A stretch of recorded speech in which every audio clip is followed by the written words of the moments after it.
questão bem simples. Eu também optei por uma questão dissertativa para a gente ter uma oportunidade de rever um pouco as urgências em anemia falciforme. Então, uma criança de 5 anos de idade tem um diagnóstico de anemia falciforme, chega ao pronto-socorro com história de convulsão e hemiparesia do lado direito. Então, isso claramente faz a gente pensar que esse paciente está tendo uma das complicações da anemia falciforme. Eu sempre falo que o nome anemia falciforme está errado, porque o menor dos problemas na anemia falciforme é a anemia. A anemia falciforme vocês têm que pensar como uma vasculopatia.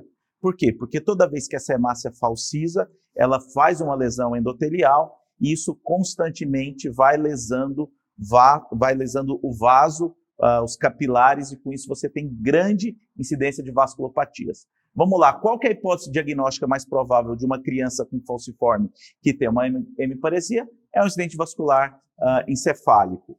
Lembrar que a criança tem muito mais evento isquêmico, ao contrário que o adulto jovem tem mais acidente hemorrágico. Por quê? Justamente por causa da vasculopatia. Então, inicialmente você pode ter essa vasculopatia, um aumento da camada íntima do vaso, e aí você tem o AVC isquêmico.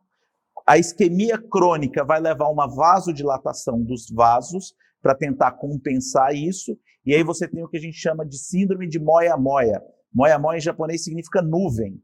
Por quê? Porque quando eles faziam arteriografia, tinha uma captação em forma de nuvem, porque são esses pequenos vasos que estão aumentados. Então a criança está tendo um acidente vascular encefálico, não dá para falar se é isquêmico ou hemorrágico, e a próxima pergunta é justamente, qual exame deve ser solicitado para confirmar isso? Bom, pessoal, aí você pode colocar duas questões que estariam certas, ou uma tomografia ou uma ressonância. Esses são os dois exames de imagem que você vai lançar a mão para fazer esse diagnóstico. Vocês podem ter lembrado de quando a gente falou de anemia falciforme, que a gente faz ultrassom Doppler para ver esses pacientes, mas não é para fase aguda, é para você ver os pacientes que têm risco de desenvolver. Aumentou a velocidade, significa que provavelmente o fluxo, a espessura está maior da camada íntima, então você vai colocar esse paciente, por exemplo, num programa de transfusão, associar a hidroxiureia, tudo mais. E por fim, a última pergunta é qual a conduta na emergência? Então, vamos lembrar que existem várias complicações agudas da anemia falciforme, mas tem 3 que são mais sérias. Por quê? Porque tem risco de morte ou de lesão permanente, que é justamente o acidente vascular encefálico, a síndrome torácica aguda, que é uma das principais causas de morte da anemia falciforme, e o priapismo. Então, o priapismo, passado 4 horas, você tem necrose do tecido, o paciente pode evoluir com perda da função sexual por causa disso.